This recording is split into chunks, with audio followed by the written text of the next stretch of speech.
welcome back to the AWA 1990 project. I'm your host, Alex G, and with me, as always, is Matt Riley. What's going on tonight, Matt? Digging deep in the awards system right now, so, you know. Yes, for those of you who don't know, Matt is taking a look at the Observer Awards all-time list and the PWI all-time list, so it's pretty ridiculous. I agree. PWI is openly, blatantly ridiculous, but the I mean, it's a gimmick magazine. But the Observer, you expect a little better. When I see, like, on the side note here, the only woman to ever win Rookie of the Year is Ronda Rousey. When she was shit in the ring, she could do like 3 moves and hurt everybody she wrestled. No thanks. There you go. What are we talking about tonight? Well, on this episode, guys, we're going to talk about a new wrestler debuting in the AWA, David Sammartino. In addition to that, we're going to take a look at an AWA pay-per-view from 2001. Turkey Turmoil.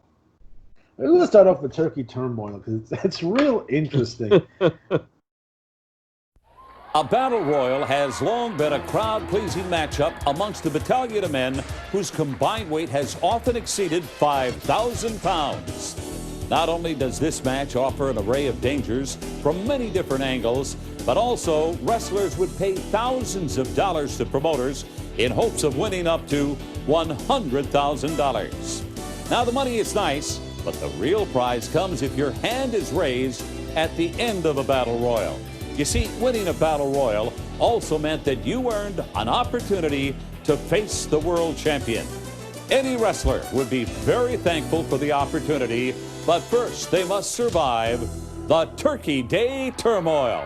You bet I got something to say. It's the best of the classic wrestling on Turkey Day Turmoil. You check it out. Well, this one should be a dandy. Rudy digging back into the archive. 2 of the strongest, and certainly 2 who have no time, either one for the other. Main event in any arena in the United States or Canada. Physicality in this particular match, second to none. And there go the fireworks. Here we go, ladies and gentlemen. Cheap shots, reign supreme. Sound of the bell.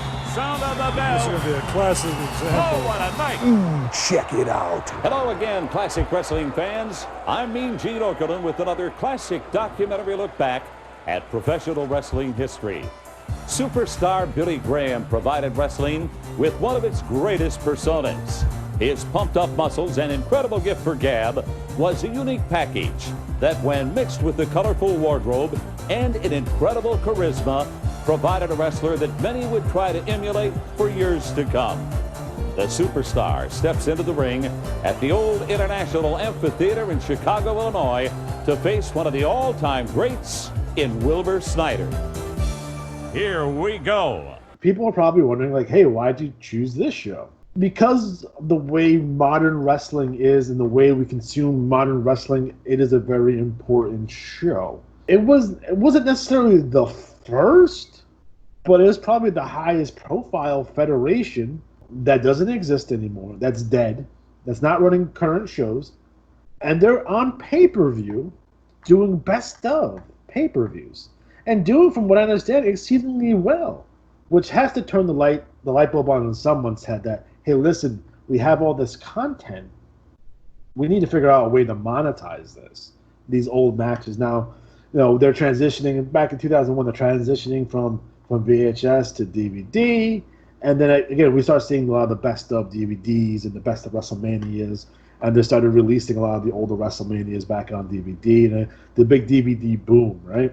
But the AWA, to put this out on pay-per-view, again, from what I understand, this is a deal between Greg Gagne, Todd Okerlund, and his father, Gene Okerlund. That's why we see Gene Okerlund hosting this particular show. You know, Greg's going to try to get his money, you know what I mean, at a pay-per-view. Yeah. Again, in 2001, wrestling is still relatively hot. I would say it's one of the hottest periods, for sure. Though you know, WCW is gone, and again, you know, due to the fact that WCW and ECW goes out of business, doesn't mean that the business wasn't necessarily hot. It just means those companies were poorly run. You know, WCW doesn't go out of business; they get sold. ECW goes into bankruptcy. Now, I can see a lot of cable providers saying, "Listen, we're used to having 3 wrestling pay-per-views a month, and now we're only getting 1 from the WWF. We're going to need this content." And That's why good old Greg Gagne in 2001 comes up and is like, I had these tapes, guys. Mm. You're going to play some early 80s AWA for everyone. And I know a lot of other companies did it too. You would see them pop up here and there. You know, you would see like a best of like CZW come up or something ridiculous on pay-per-view. But this is pay-per-view proper, and I don't have the buys on this or anything, but from what I understand, this show did pretty well. You know, I think a lot of people, we weren't as big into nostalgia as we are now. Right. Like with your WWE networks and your Japan World. And just to go over the card here, we have Superstar Billy Graham taking on Wilbur Snyder. Yep. We have Hulk Hogan taking on Jesse the Body Ventura, also from 82. The Road Warriors taking on the High Flyers from 85. And Nick Bockwinkel versus Vern Gagne in 1980. And then we have a Battle Royal from 1982, which features Andre the Giant. So Matt, I know I made you watch this show. It's okay. There was some redeeming qualities to it. So let's just. I want to ask you about how was the quality of the tape though? Oh God, most of it reminded me of the old. There's a guy. Obviously, it wasn't remastered, right? It wasn't remastered. No. Where I used to live, there was a guy in town or a couple towns over that would run these old like Boston Garden matches, and it's at like that same kind of shit quality, like steady cam, one cam shot, maybe turned occasionally to catch the action from something, but that's all you're getting, and it's that 80s, 70s gritty quality video. So that was, as far as the production values went, that was number one. So Matt, like right off the bat, they give us this Superstar Billy Graham versus Wilbur Snyder. Yep. So Matt, what's your favorite Wilbur Snyder match of all time? That was it. That was my favorite Wilbur Snyder match. Yeah, and the thing that's kind of funny about it is they're talking about the match and talking about Billy Graham, and they're building him up, which is good. You're supposed to do that. Just talking about how great he is, and I'm thinking Wilbur Snyder. They're talking about, well, he was also great, athletic, and it's like in wrestling when you have nothing else to say about a guy. You're like, well, he was a very fierce competitor when it came to college sports. Wilbur Snyder was a big draw in his day, though, too. I think a lot of people have to realize that. Like, hey, listen, Wilbur Snyder was a big deal for a long time. Now, obviously, this match takes place way back in the day. But again, we get to see Superstar Billy Graham in his prime. I think we all love the Superstar for sure, like right off the bat. Again, he was a guy that you can sit here and say Billy Graham changed the face of professional wrestling. Mm-hmm. First of the really big body guys, right? Yes. So obviously, if your imitators would be, Jesse Ventura and Hulk Hogan, and his promos, his interviews were out of this world.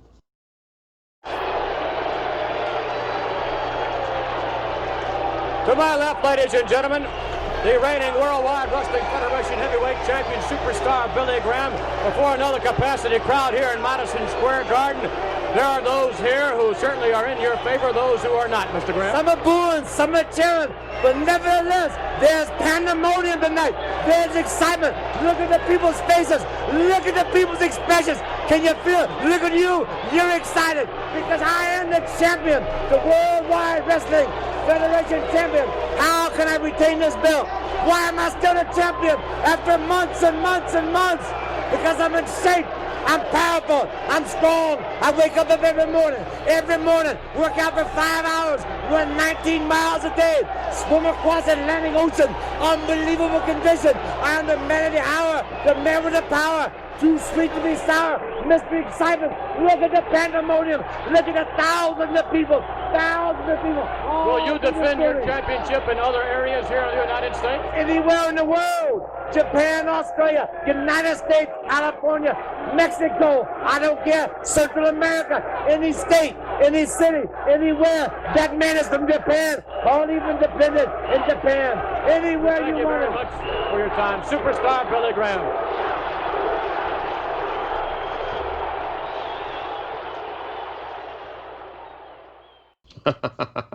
We have this match, Superstar Billy Graham and Wilbur Snyder, again from 1973. And it's what you expect. It's a 1973 AWA match, And then you're getting super out of the order. This is prior to Billy Graham winning the WWF title as well. It's par for the course. This is released in 2001, right? Is anyone really clamoring for, hey, Billy Graham versus Wilbur Snyder on a pay-per-view? Man, those guys, main event anywhere in the country, which is one of my favorite ways to tell us this match is probably going to be terrible. This match will be a main event anywhere in the greater New Jersey area. Next up, we had Hulk Hogan taking on Jesse Ventura. Now, this is from Christmas Day, 1982, in St. Paul, Minnesota. We'll probably actually cover this entire show at some point. Wrestling fans, I've watched this native of San Diego, California. He is Jesse the Body Ventura. He is 262 pounds, and I've watched your career, Mr. Ventura, over the past 5 or 6 years. And, of course, everybody very much aware of the fact that you teamed up with Golden Boy Adrian Adonis out of New York City. And a couple of years back, as a tag team, you were fortunate enough to pick up the World Tag Team Championships, subsequently carrying those belts around for well over a year, and then dethroned recently, this is a matter of fact, last year, by none other than the High Flyers of Greg Gagne and Jim Brunzell. However, Jesse Ventura, for the most part, you've had your way over the past few years. There is a young man that has entered the AWA very impressively, and that is none other than the incredible Hulk Hogan, a man who I think could truly test your strength. Oh, he'll test my strength, but the body will prevail. Mean Gene, let's talk about other stuff. I'll get to this arm wrestling. I'll get to what Hulk Hogan wants to do with the body, and that is break arms with the strongest arm in wrestling. Oh, my, how you carry The on. man is going to get embarrassed, but first I want to say this. You know, very close by here in St. Paul, Minnesota, a few weeks back, the Rolling Stones were in town. They were. Good friends of mine. And let me tell you, Mean Gene, and all you people out there, Mick Jagger, Keith Richards, and Ron Wood called up the body and says, Body, we need you to bodyguard us. We need you to announce us. So that's what I did. I was the announcer and the head bodyguard for the Rolling Stones. You were the announcer for the Rolling The Stones announcer, concert? Jack. And let me tell you this. They didn't ask one Hulk Hogan. They didn't ask Greg Gagne, Jim Brunzell. They asked Jesse the Body Ventura. Right there. Take a look at this paper right there, right there. All right, everyone from wrestlers to guitar salesmen got in on the Stones action Saturday night. Jesse the Body Ventura, all-star wrestler, recently featured, by the way, in this particular publication, canceled a match in Chicago, Illinois to introduce the Rolling Stones at the St. Paul Civic Center. There it is. I'm impressed. You better be impressed. Hogan, you're going to be impressed when the body latches onto your... Part of myself and hundreds of thousands of wrestling fans throughout the world after what happened last week in front of a coast-to-coast television audience about your physical well-being. You know something, Mean Gene? Let's not worry about my physical well-being. Let's get back to matters at hand. I want to come out and make a formal apology to all my people for what I did on April 24th. The way I walked away, the way I turned my back, and the way I left you hanging. And the reason was, Mean Gene, you always hurt the people you love the most. I know, tremendous disappointment, Hulk Hogan, on your part, and a formal apology, if that's what you want to do. Now is certainly the time. But something good came out of it, Mean Gene. I took on a one-man vendetta. I traveled all around the world, all around the country. I tried to ruin Nick Bockwinkel's life,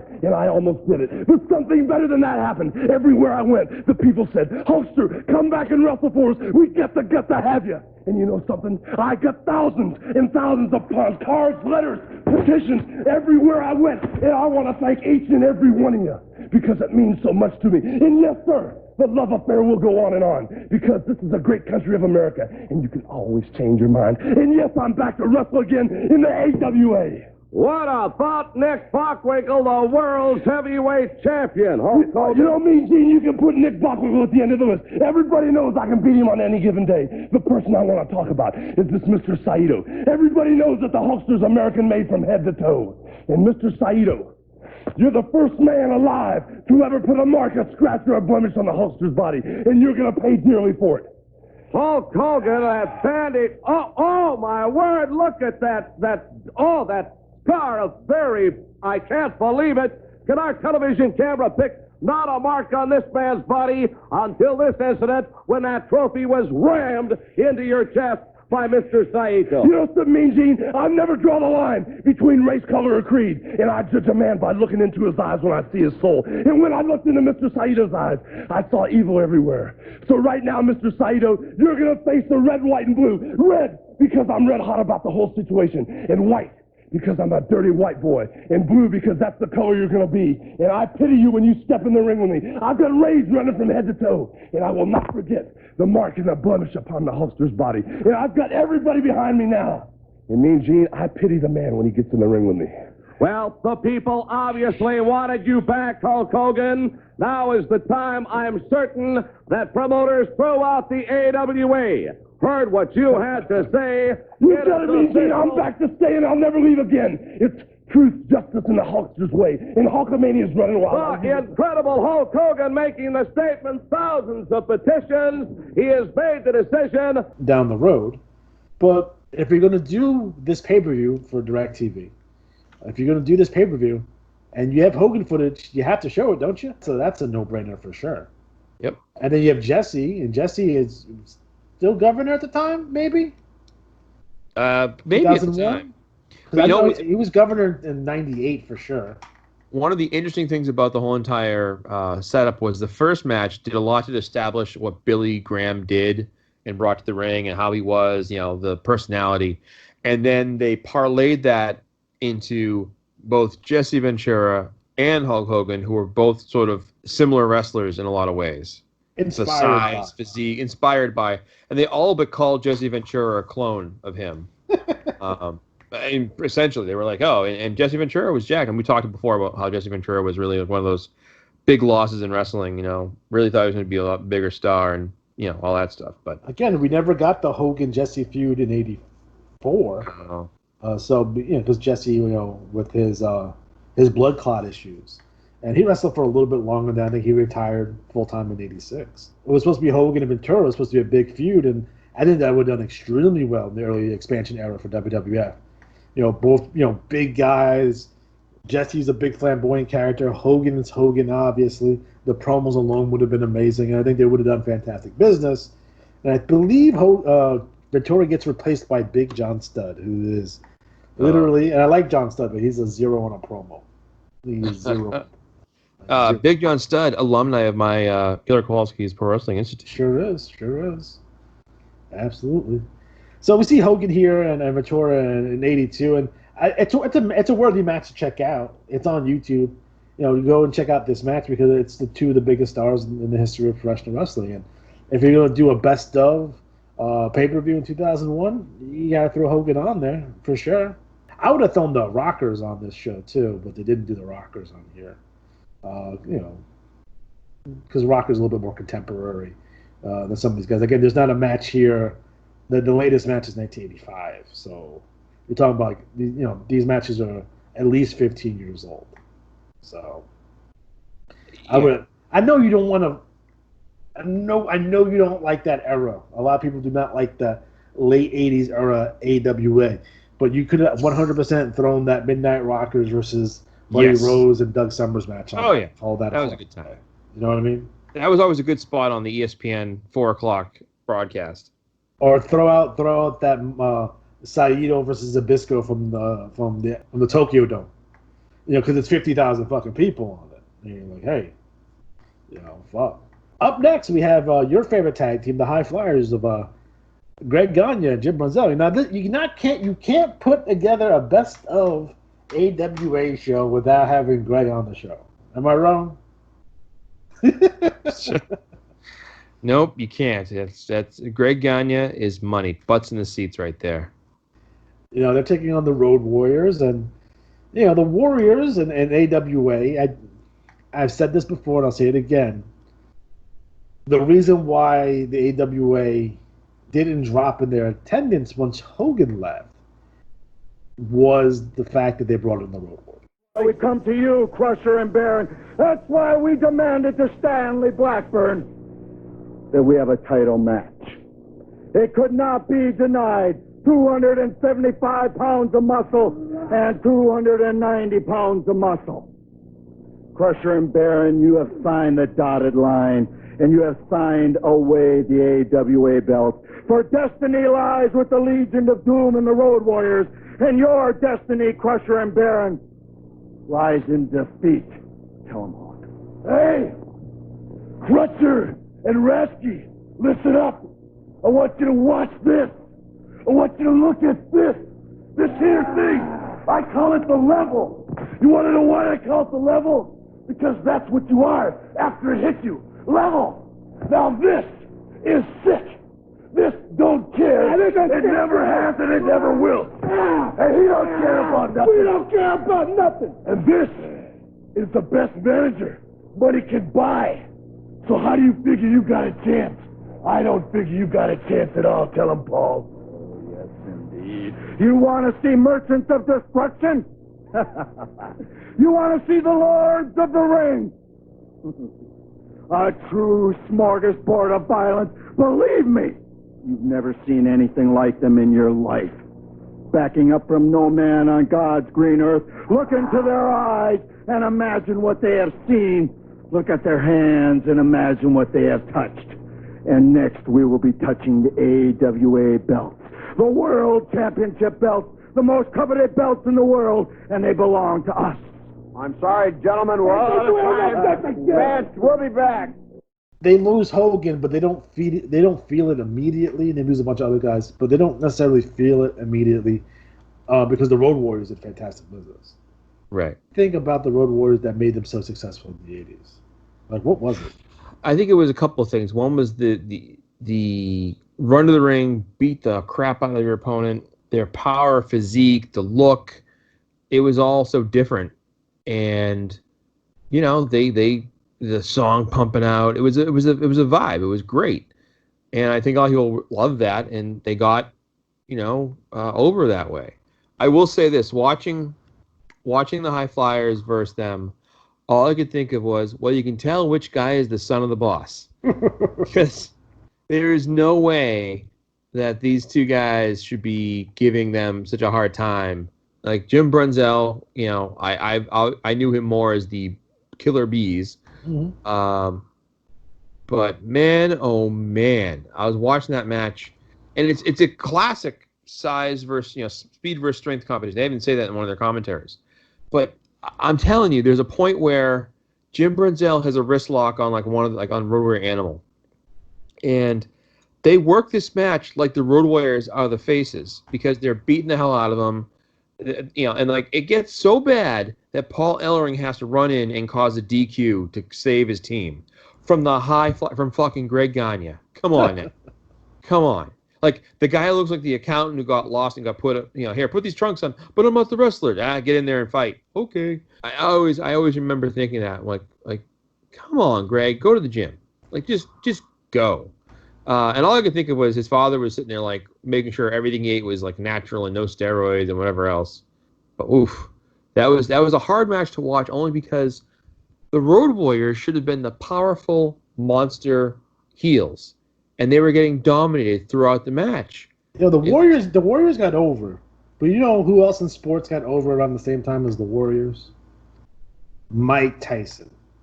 Mike Tyson, no frills. I'm coming out in a towel and black trunks, and I'm going to beat you in 30 seconds. And the Road Warriors were very similar to that. And that was a really big thing in the 80s. These guys came out and obliterated people. I seen someone complain about, we're going to talk about Twitter probably a little bit later. I got a lot of problems with a lot of people on Twitter. Yeah. So I saw someone made a comment a few weeks back about so-and-so beating the shit out of someone in a fucking job match, right? Like, oh, no, it has to be competitive. I was like, this motherfucker's almost 7 feet tall, and the guy he's fighting is 5'7". It should not be fucking competitive. It needs to last fucking 30 seconds. Like, go watch a fucking Tyson fight. Oh, it needs to be competitive. I was like, no, it doesn't. People used to get over on squash matches, but people don't. Yeah. It's so frustrating to me because you're watching. Flair would always give George South a little something. You know what I mean? Now, they give him a little something. But fuck, you don't give him 50-50. Right. For fuck's sake. The way it used to be, like the way it was usually programmed in the way we were trained, was if you were going to give the other guy a little bit of offense, you did that shortly before the finish to give that, okay, this guy's a little more dangerous than I thought. I'm going to put the hammer down and snuff him out quick and show how powerful I am, that I could end this match anytime I want.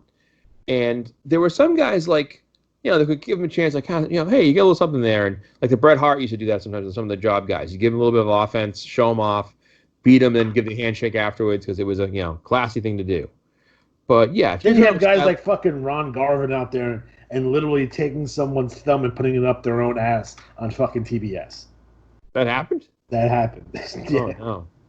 Oh no, Ron Garvin. Well, Ron Garvin wasn't one of the. Or Wahoo McDaniel's literally lighting somebody up and destroying them. And those guys got over from that. But now it's like, no, you got to be safe. You got fucking Rick Steiner fucking dropping dudes on the. There's compilations of just like Steiner squash matches out there. Like, I tried to watch that. It was painful. And just the Steiners just dropping dudes on their heads. And I think I've told you before, I was booked once, or I was going to be booked to be one of the guys at Boston Garden, along with the other guy who I knew and did not want to work with because he's a terrible wrestler, to be the squash guys, like by the Road Warriors. And I was like, I don't want to get squashed by the Road Warriors. And it was also because the guy I was paired up to work with, he was just terrible, and all I could think of was they're going to get mad at him because he sucks so bad and take it out on me. That was my line of thinking. I was like, oh, man. I'm going to get annihilated. You're going to make him take that DJ device, though? You're not going to take it, right? It would have been me. It would have been me taking it. You would have landed right on your shoulder and separated it. 1,000%. Well, I destroyed my shoulder anyway, so it didn't matter. But yeah, it was a thing where, you know, the job guys, the job of the job guy is to show how dangerous and lethal the guy is. Like, if you've been watching AEW, they've been doing squash matches with Lance Archer, and it kind of went backwards. Like, same with Brian Cage. But Brian Cage, it built up a little bit. But with Lance Archer, they've kind of like went from like him coming in, you know, squashing, and then he loses the champ. And I get what they're trying to do, like with, you know, have a big title challenger for the Moxley, but you can't bring these guys in who should be like the legit threat, and then just keep squashing them out. Not only squashing them out, but, you know, like just wasting it. Yeah, because the program is too short. So you bring them in for 3 months, and they're already losing in title matches. Yeah. Now where do you go? You know, either you send them home, or you turn them, and that's it. You know what I mean? Yeah. Hey, we can go back. You know, if you want to book like their Hogan, then book like your Hogan. But your Moxley's not Hogan. You probably shouldn't be booking him that way. No. You know what I mean? Like, Moxley probably shouldn't be fighting monsters like that. You know what I mean? So it's a different. It's like you book Moxley like you book Terry Funk or Mick Foley. Very similar, right? That's how you book them. It's not difficult. You don't book them like Hogan. Regardless, bring back more squash matches. It's probably one of the reasons why people are not over as much as they are today. Because I used to watch Coco Beware get wins on TV fucking every week. So when he lost on pay-per-view, I was fucking pissed. Like, what the fuck happened? Coco. Yeah. He had all this momentum going. He lost to the Model in the opener of WrestleMania 6. Like, come on, Coco, get it together, man. I said, why don't you beat these guys up? I will tell you, Coco Beware, his name reminds me of the saddest story I heard. It was when the house caught on fire, and someone thought there was someone in the house, but it was Frankie trying to get out of the house. And I don't know if that's urban legend or not, but this sounds terrible. Poor Frankie was burned to death, and he was like, let me out!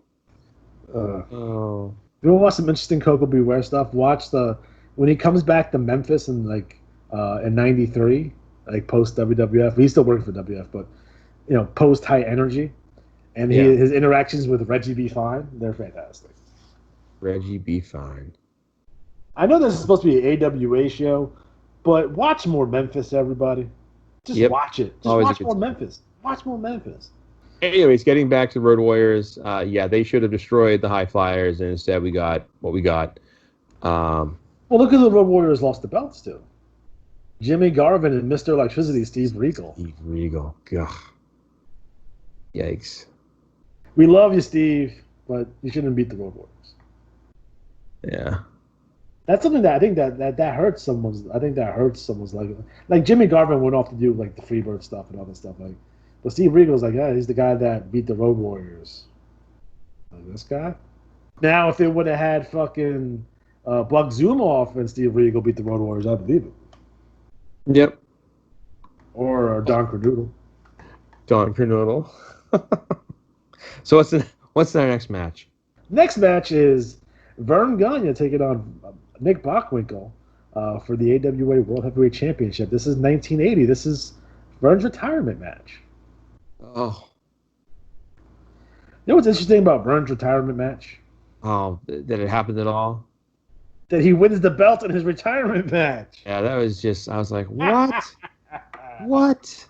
You going out on top, baby. I was watching that, and I didn't remember the finish, so it was good. And I was still like, are you kidding me? Like, dude, no one, like, talk about a guy who's more over with himself than anybody else there is. You know what's funny, right?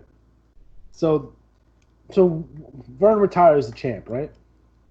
So do you think they would do like a tournament or something to crown a new champion? Because Vern relinquished the belt, like a battle royal or something. You know what they did?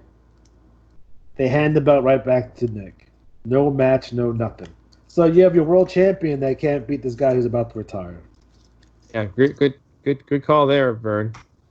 Why can't he draw? Well, you know, at 80 they were still drawing. They don't stop drawing until like 86. But yeah, it takes a long time. I understand this with the AWA. I think people need to realize this. You can make a case. There's an argument that can be made that the AWA was the largest promotion in the United States. You can make an argument that they're the number one promotion in the United States. They're the largest in terms of geographical area, from Chicago to San Francisco. You can make an argument at times that they have the best roster in wrestling. They may have a top 10 roster of all time. You know, pick a year, for sure. So when your company's built that high, it's going to take a long time for it to go. Like you see how bad the WWE is doing today. For them to be dead, it's going to take a long time for it to happen. You know, the thing about the AWA, I think if it would have closed, like say they lose Hogan, they close in '85. I think people would have a little bit more nostalgia for the AWA and a little bit of respect for the AWA. But when you watch them die for the next 5 years on national television, all the goodwill and all the things and all the houses you drew and all the Comiskey Parks that you sold out, this is what we remember you as. Team Challenge Series, Flapjack Scott Norton, The Trooper, Eric Bischoff being a weirdo. You know, that's what we remember you for. So, but understand the AWA, I'll make the argument that it was at times the number one promotion in the United States, for sure. And then the final match, if you think it's interesting that they ended this with a battle royal. Yeah, it was. That was another thing too. The battle royal. One thing I liked about it was that it was so very much like, and here's the good guy, and here's the bad guy, and they come right in and they go to one side. It's all bad guys. The other side's all good guys. So the battle royal includes Andre the Giant, Hulk Hogan, Nick Bockwinkel, Adrian Adonis, Ken Patera, Baron Von Raschke, Ray Stevens, Jerry Blackwell, Bobby Duncan, Larry Hennig, Bobby Heenan, Jacques Goulet, which I believe it's Rene Goulet for those of you who are inclined, Brad Ringans, Otto Wanz, Sheik Agna Casey, Jim Brunzell, Greg Gagne, and Matt Riley's favorite wrestler, Rock and Roll Buck Zumoff. I don't know if I would have ended this on the Battle Royal. I think I would have ended it, if you're going to end it, you're going to end it on the Vern match, right? In reality? Yeah. The retirement match, it's a world title match. Who gets the win here in this Battle Royal, Matt? If I remember correctly, it's Buck Zumoff. You can't have Andre the Giant in a Battle Royal and not have him win it. Oh, yeah, I thought Vern came out and won it, and they were like, oh, the good thing he's retiring, he's beating everybody. Vern comes out and eliminates Andre? And slams him, too. Fuck it. I'm gonna slam Andre outside the ring and not give a fuck and win the Battle Royal. Oh, fucking ridiculous. So guys, that's AWA Turkey Turmoil. Again, this was a pay-per-view that was aired on DirecTV. I think they did a couple of these. I want to find a couple more to take a look at it. Yeah. Real interesting that the AWA is doing best of pay-per-views and the early 2000s. I think that's real interesting. And you know, Greg's gonna have to get his money off that tape library eventually, and eventually he does sell it to the WWF. And I think the WWF actually uses like the matches from this pay-per-view because they have the fucking the watermark on it. So if you see some of these matches in the WWE, they have that watermark from this show. So they chopped up this pay-per-view and put it on their network. So yeah, there you go. If you want to check out Turkey Day Turmoil, It's on YouTube. I have a fresh copy in my collection, but it's in YouTube. It's in 5 parts. So guys, go ahead and check that out. Interesting to say the least. Nice to see Gene Okerlund getting his money in 2001. You know, post WCW, not giving a fuck. So guys, so I made the big reveal a couple minutes ago. I made the big reveal in the beginning of the show. That's right, just signed. He's all in. That's right, we signed David Sammartino. And right off the bat, you're going to say, that's the most ridiculous shit I've heard in my entire life. Why the hell are you bringing in David Sammartino to the AWA in 1990? First thing I would suggest that you do is type in David Sammartino 1990 into Google and look at a picture of David Sammartino. David does not look like David of 1985. He's trimmed down, he's lean, and he is ripped to shreds. Got the blonde hair going now, so he has a completely different look. If anyone that was big into Nitro in the WCW, he does make a few appearances on Nitro, like in '96, with this look. All right, fans, stay tuned. More exciting World Wrestling Federation action right around the corner. The superstars of the World Wrestling Federation. Such tremendous talent, gifted athletes. One of the most talented, one of the most gifted, I would have to say. Tremendous second-generation professional wrestler from Pittsburgh, PA. And, of course, the son of the living legend, Bruno Sammartino, David Sammartino. I'll tell you, it's been, what, 7, 8 months that you've been at the World Wrestling Federation. Of course, you grew up with this great federation, but size up the competition for me. The level of competition here, absolutely second to none. Do not you agree? Oh, yes, I do agree. You know, when you talk about competition, when you talk about extreme talent, when you talk about the best in the wrestling today, you have to mention the WWF, because this is where the top-notch wrestlers compete. And I'm just proud to be here, and I'm proud to be competing against them all.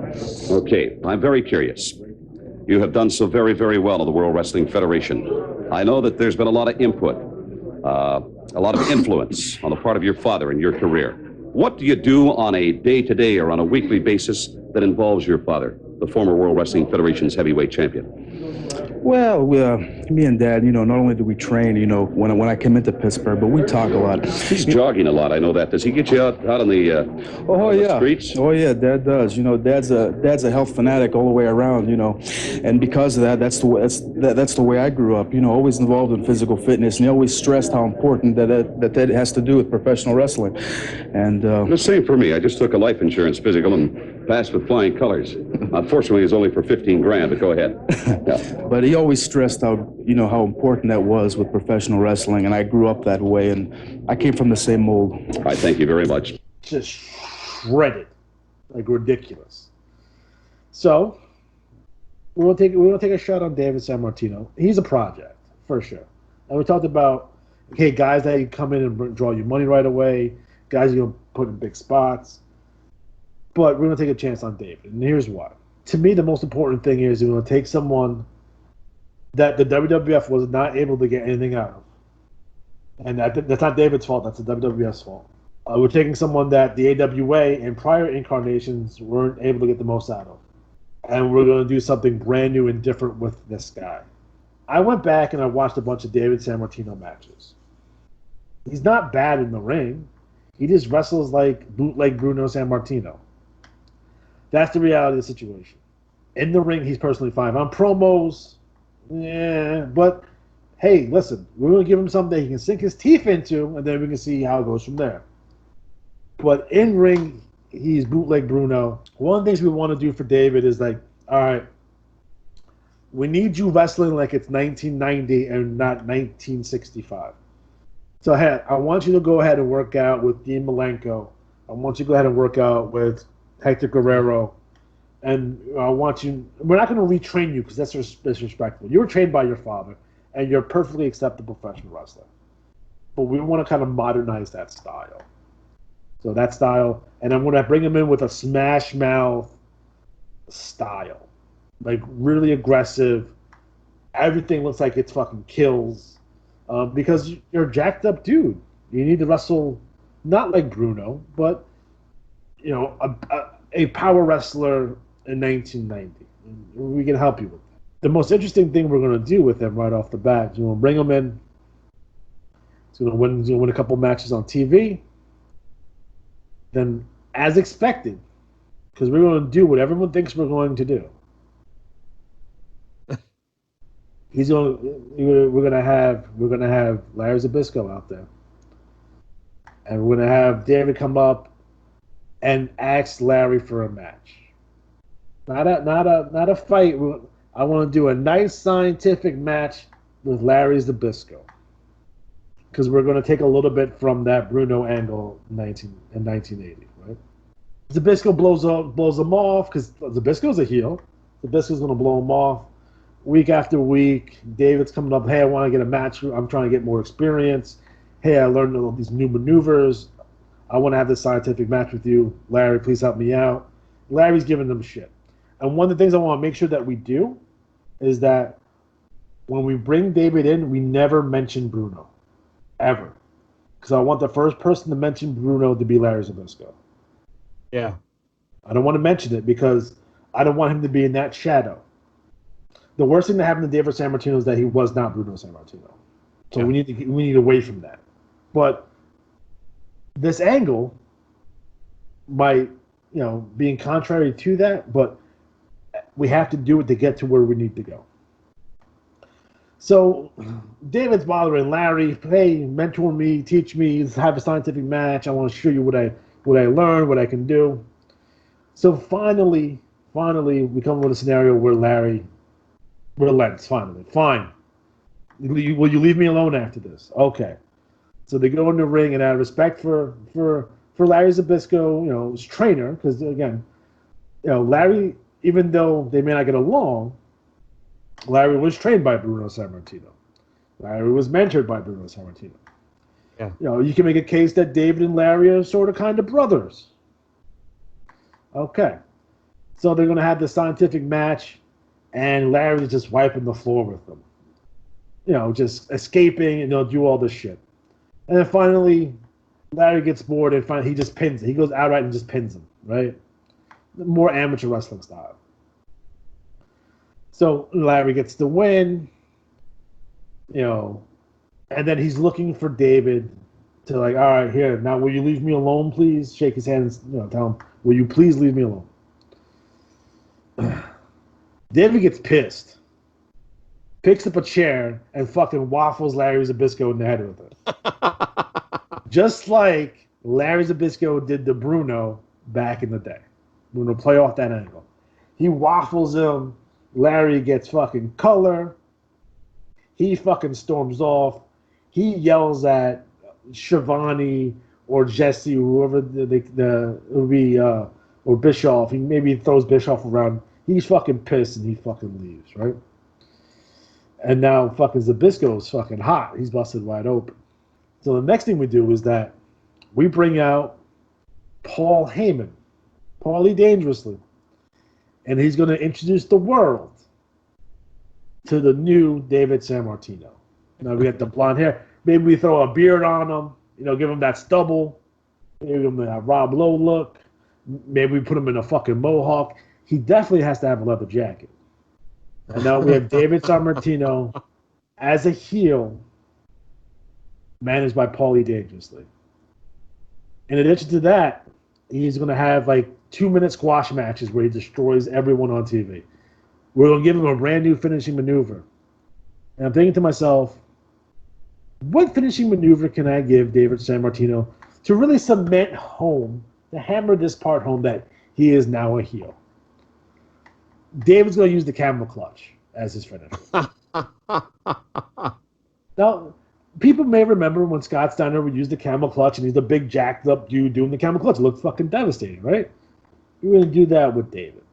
He's going to hold it too long. He's going to do all the heel shenanigans, right? He's going to hold it too long. The referee counts to 5. Maybe he even gets disqualified for not breaking the hold. He's going to do the whole 9. We build him up. Then we have the match with Zbyszko. He beats Zbyszko, because Zbyszko is pretty much done at this point. for us. Mhm. Zbyszko will probably, we could do a lot of things with Larry. He might go on commentary. Hey, he could be a backstage interviewer. He could be an authority figure. But let Larry go out like here, right? He beats Larry, right? So once he beats Larry, we move on to the next angle, and we bring in Ivan Koloff. Ivan Koloff. Ivan Koloff comes in. So Ivan Koloff, he comes in, and Ivan, you might say, this is Ivan 1990. He spent a lot of time as a babyface during this era anyway. So Ivan comes in, David, what's your problem? Understand what the issue is with you. What's wrong with you? David beats the shit out of Ivan Koloff. Maybe they have a match. He stretches out Ivan Koloff. Maybe superstar Billy Graham makes an appearance. Fucking beats the shit out of Billy Graham. Even we have crippled Billy Graham, all fucked up and shit. Beats the shit out of Billy Graham. Now if anyone thinks this sounds familiar, it is, because essentially what we're doing here is we're doing David Sammartino as the Legend Killer, as the Randy Orton gimmick. Next up, we bring in Bob Backlund. Comes in and obliterates Bob Backlund. And we're hoping as he goes through these legends, one by one, and not just beating them convincingly, destroying these guys, that we get him in a position where now he's ascending to the main event. And now we start thinking about David Sammartino versus Ricky the Dragon Steamboat on pay-per-view. I gotta build them up. Yeah, that's right. And maybe as a surprise, now, do I doubt it's gonna be a whole lot? It's gonna be a political problem. And I'll explain that in a minute. But I would love the fact to have David Sammartino, Ricky Steamboat on pay-per-view with Paulie Dangerously, and Ricky brings out Bruno for their show. Oh, you know what I mean? There you go. And I would do fun stuff with David. He would have a guy in the camel clutch, and he'd stare right at the camera, and he goes, "Daddy, why don't you love me?" And just fucking start killing the fucking guy. You know what I mean? Because they would have their falling outs. You know what I mean? That's where the political problem comes in. Because now I'm going to have to go out to Bruno and be like, listen, we signed David to a contract. We're not interested in bringing you in at this time, just to let you know. We're going to turn him into a villain, because I used the word villain, because he don't use the word heel. We're going to turn him into a rule breaker. Because at this time, like, Bruno's out and about, like, on radio shows and on TV shows, really giving professional wrestling the business at this time. You know what I mean? He's really anti, especially WWF, but professional wrestling in general at this point. Yeah. And he's going out and he's bashing wrestling. We do see a couple of appearances of him, Halloween Havoc. For some reason, he's in the Thunder Cage match as a special referee. That's fucking weird. We see him in Herb Abrams' UWF. But, like, hey, listen, we're going to do something with David. We don't necessarily want to involve you in it. I can't have you bad-mouthing us to newspapers and media and to talk shows. Like, he's going to be a villain, and people are going to ask you about it. I want to tell you beforehand so you're not blindsided by it out of respect. Let's see how good my political game is there. We'll see how that goes. Bruno may not be too happy that David's a villain. I don't know. But we're going to do something for him in his career. So I think if you give him something like this to bite into, I think potentially he can draw a lot of money. Okay, there's nothing necessarily bad. His work is not the greatest. It's fine. There's a lot worse wrestlers who got top positions and drew money in wrestling. His work is not an issue. We enhance his look a little bit. We give him Paulie as the manager, and then we do this angle with him all the way through for several months, maybe up to a year, until we get to a possible world title match on pay-per-view. And then at that point, you can always turn him back babyface at the end. Yeah. He has the big moment with Bruno in the ring, and they hug and they reconcile, and we move forward from there. That's always a possibility. So that's the way I'm going to have to sell it to Bruno. So Matt, what are your thoughts on David Sammartino, this angle, and the way it's going to go? Oh, I think it works out. Like you said, the overall arc of having him come in as the, it's Bruno's kid's gonna be a good guy, then he's a bad guy. Reminds me of like what Eric Watts could have been. No, he was not. He was not a good worker per se. No, but I mean David is way more capable than Eric Watts. Right. So. I don't think David was pushed as hard either as Eric Watts. Like Vince never really pushed him. Like No. he got, what is his most high profile match? The WrestleMania match with Brutus Beefcake? Oh yeah, definitely. Like he's gone by before WrestleMania 2 anyway. Yeah. He's not around. They bring him back every once in a while. But he did shots in Georgia. I mean, he did shots. He did shots in the AWA. I don't think they really even gave him the ball. I think it was always some sort of political maneuvering to bring Bruno back in. That's how Bruno gets back in the WWF, because they're like, hey, we'll hire David, just come be our announcer. Because he was gone for like an extended period of time. Yeah. Like Buddy Rogers was like the legend on the show for the longest time. Like he used to do Rogers Corner, and he was the guy. He was Snooker's manager and the whole nine. So they had Buddy Rogers as like kind of like the legend for that show, right? You always got to have a legend on this show, right? When Bruno comes in, he does the commentary, and he does big business with Roddy Piper. Does matches with like Savage that are really good, but like David was always kind of like this political pawn, and they're like, I don't want to use him that way. I want to see what he could do on his own. I want to give him the opportunity, a real opportunity. I want to give him a real opportunity to shine and to be, as big as a star and make as much money as humanly possible. And we'll see where we're going forward. I do enjoy the legend killer gimmick, and doing that gimmick in 1990 would be extraordinary, because there's still guys like you can beat the shit out of fucking Ivan Koloff and people will get mad. You can take an already Billy Graham is fucked up for real. Maybe take something where he's in a wheelchair. You throw the wheelchair down the fucking stairs and shit. With Billy Graham, he's all fucked up. Backlund, not necessarily wrestling all that much, but he around. He doing some indie shots. Maybe you bring those guys in. And he's like, he's beating his father's contemporaries. Right. I don't know when Stan Stasiak dies. I bring Stan Stasiak in to get me too. You know what I mean?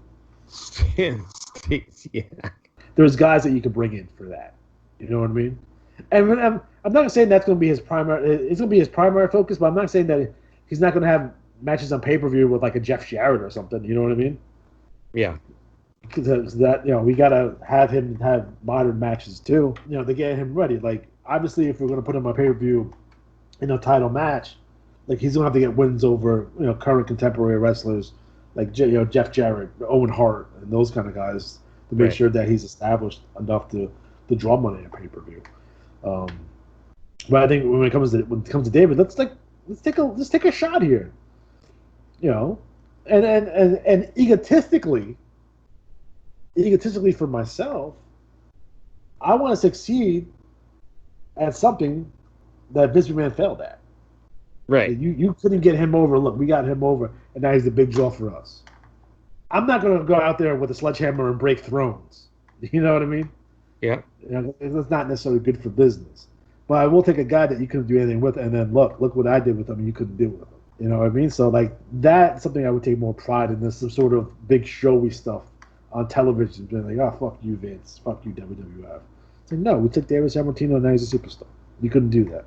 But I think overall, I think that's going to be a lot of fun. That's a big gimmick going out. You'll see it throughout the game here. You'll see it throughout the ascension of David Sammartino, starting now. So again, that's something that's big. That's long term. That's long term planning, long term booking too, guys. That might take 12, 16 months to get that to where we need to be. Again, you're not gonna have him do all the shit in a month. Like he'll beat up Ivan, and maybe 3 months later he beats up Superstar. Then another 3 months later he beats up Backlund. You know what I mean? Yep. We're not gonna fucking shoot our wad on one shot. It's ridiculous. This is not 2020, guys. This is a reality situation. Stuff moves a lot slower. And you gotta be perfect. You gotta be planned, and the longer you plan out, the more you plan out, the better it will be executed. And like things need to happen a certain way for us to make money, and we got to make sure it happens that way. Crowd reaction needs to be a certain way. We have to make sure that we control the crowd reaction and get to where we need to be. Everything has to be manipulated.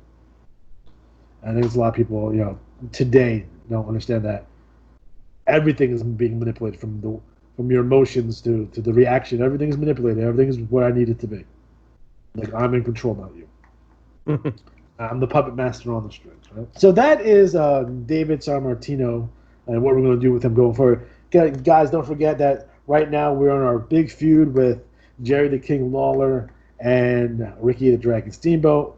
We have Eddie Gilbert and Terry Funk, who are feuding with Norman the Lunatic, Abdul the Butcher, and Cactus Jack. We still have the feud with Chris Adams, Norman Smiley, and Steve Austin, with Gary Young and Eric Embry. We have that going on. And then we have the ascension of our cruiserweight division with the Pegasus Kid, Owen Hart, Juice and Thunder Liger. And then we also have, don't forget, but we have Tully Blanchard. Tully Blanchard taking on the Guerreros as an angle, as an overall arcing story of what we're doing here. Really kind of relying on some history there with the Guerreros and the Blanchards and its family and its blood and it's very Southwest, very very Southwest. Yeah, you're not gonna see any shenanigans. Is Joe still alive at this time? I wonder if Joe Blanchard's still alive in 1990, because I would like to bring him in for a shot or two. Just like, hey, this is Joe Blanchard, former president of the AWA.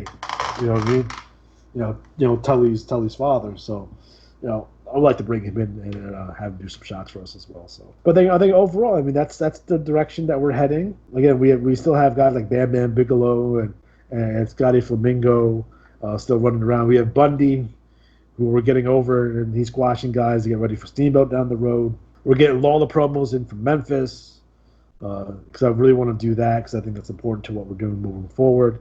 And in addition to that, we're still trying to get guys over like Brickhouse Brown and JT Southern. I love JT Southern. And we still have guys that are projects that we're going to have to build up over time. We want to make sure that Jeff Jarrett's where he's supposed to be. As like the number 2, number 3 babyface. We got to make sure that is settled and ready to go. So we have a lot of fun stuff going on. So I'm very excited to see where we go moving forward here. All right, guys. So we are officially out of time. So for Matt Riley, I'm Alex G. Have a good night. Yeah, let me tell you something, San Francisco, California. There's been a request made from me by one of San Francisco's greatest, Grace Slick. Gracie Slick? I was having lunch with Grace the other day, and she said there's a dude running around trying to say he plays rock and roll music. A little greaser by the name of Buck Zuffa.